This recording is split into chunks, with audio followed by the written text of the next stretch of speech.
mila tonga mitandrina niry koa ohatra hoe tonga 30 taona dia misy adiditra ndraikitra miandry anahy ohatra hoe amin'ny fianakaviana fiarahamonina indrindrindra ny ao amin'ny tokantranoko dia efa vonona amin'izany a.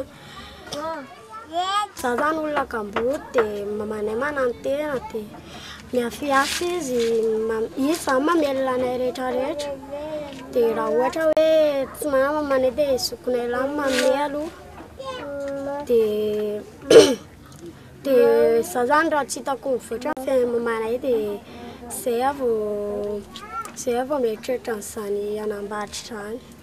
Zaho zany misy namako ohatra hoe mila fanampiny dia tsy manampy ara-bola fa manampy